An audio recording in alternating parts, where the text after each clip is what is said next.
The morning sun spilled through the glass walls of Altrian Technologies like liquid gold, but inside the towering building, the air was carved with silence, tension, and the steady, confident footsteps of a woman who had not allowed herself to feel anything deeply in decades.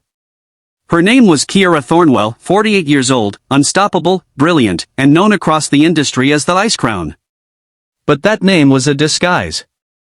Beneath it lived a woman who had been alone for 30 years, not because she wanted power more than love, but because she had lost trust in the world, in relationships, and in anyone who claimed they cared.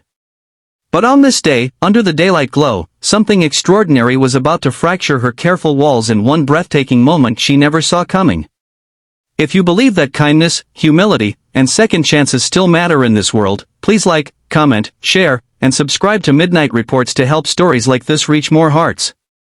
Kiara's day began like every other: an early strategy meeting, 2 investor calls, a product launch preview, and a follow-up with legal.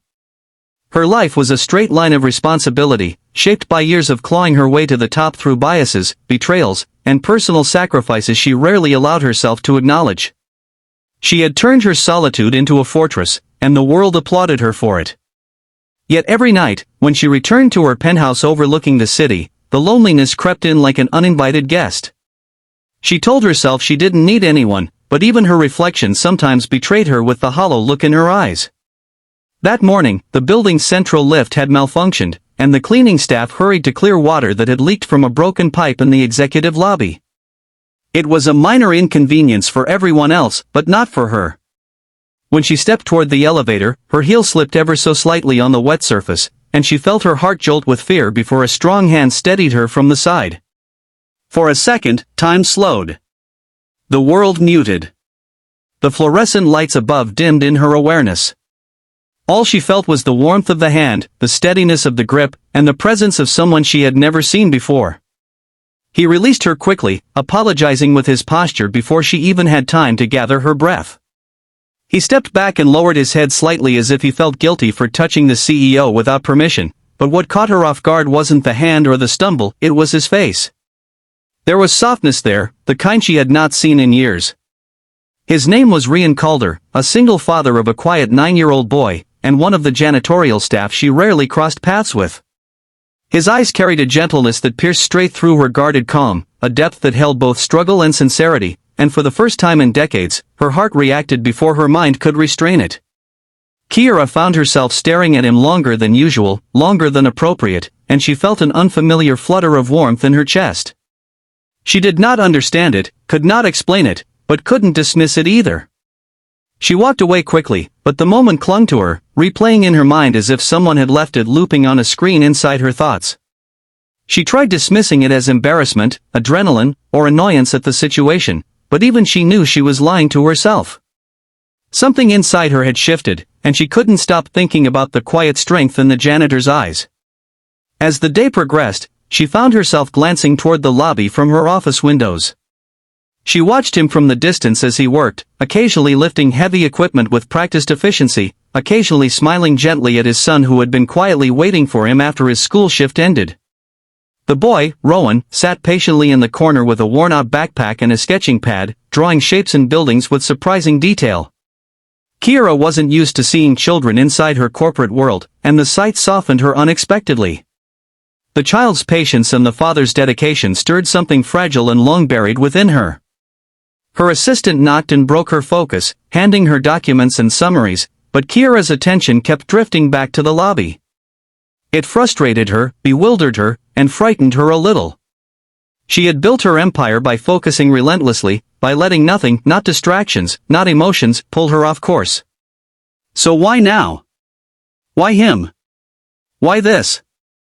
She spent the next morning attempting to forget the encounter, burying herself in meetings with robotic consistency. But fate had its own plan.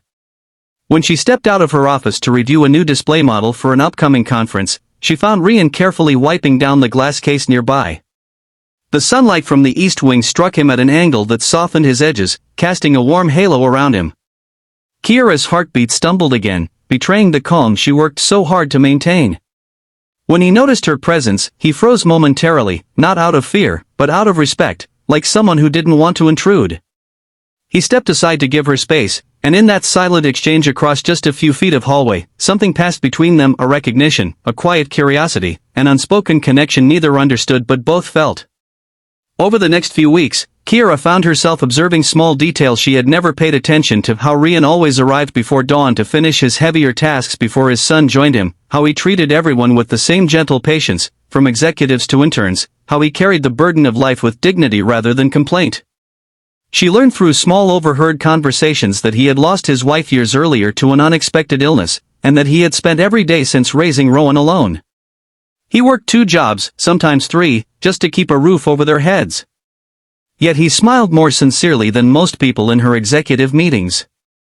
Kira admired him from a distance at first, but admiration slowly transformed into something deeper, something she had not allowed herself to feel for 30 long years. The unexpected emotion unsettled her, stirring fears she thought she had locked away permanently.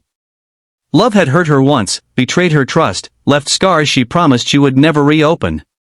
But here she was, drawn irresistibly to a man who had no idea of her growing feelings. The turning point came one quiet afternoon when she found Rowan sitting alone in the employee garden, sketching the city skyline with remarkable detail. She approached hesitantly, unsure if she should interrupt, but the boy looked up and smiled, a warm, shy smile that reminded her so much of his father. She sat beside him, complimenting his drawing, and he beamed as though no one had ever praised his talent before. When Rian arrived moments later, breathlessly worried when he couldn't find his son, their eyes met across the garden. Something inside Kira melted completely at the sight of his relief, his gratitude, and the gentle way he thanked her through a glance rather than words. That evening, for the first time in years, Kira went home not thinking about work, deadlines, or presentations. She thought of a child's drawing and a man's quiet strength. She wondered what it would be like to share moments like that every day, to allow herself to trust again, to risk the vulnerability she had sworn off. And with that wondering came fear, but also hope.